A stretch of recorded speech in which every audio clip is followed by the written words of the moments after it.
Elçi bəy də bax yaxşı adam insan idi. Onu da Müxalifət Partiyası Allah'tı, yoldan çıxartdı. Təşkilata ulaşdı, sən nə vaxt yaratmaq? Mən indi bu yaxınlarda təşkilatımız yaranacaq. Allah qoysa ilhamlı gənclər.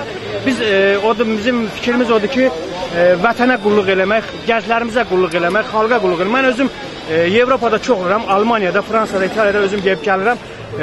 Çox belə orada da bizim gözəl gənclərimiz var. Bəs niyə görə adı İlhamlı Gənclər qoymuşsunuz? Bana görə ki, marağınız var. Maddi marağım o demək deyil ki, bu ilhamlı gənclər, siz elə bilirsiniz ki, bu ilhamlı gənclər prezidentin adı ilə var. Yox. Vətənin ilhamlı gəncləri, yəni bu inamlı gənclər. Bizim iradiləri gənclər, inamlı gənclərik biz. Başlayırsan biz dedik ki, gələcəkdə biz dünya tanıtdıraq ki, Azərbaycanın nə cür oğulları var. Nə qədər bir şəhərdə Könüllülər yaradı Qarabağ almaq fikrindəsiz yoxsa necə? Qarabağı inşallah olsa mən əminəm. Nəinki mən öz prezident, mən əminəm ki, bütün xalqım əmindir ki, gələcəkdə bu yaxınlarda bu ildə əgər bizdə birlik olsa, prezidentimiz ətrafında tərəfləşsək, mən bir adi vətəndaş kimi. Biz Qarabağımızı da alacağıq. Sadə vətəndaşla şəkil. Qarabağımızı da alacağıq. Bayrağımız orada olacaq. Hələ Ermənistanı da alacaq.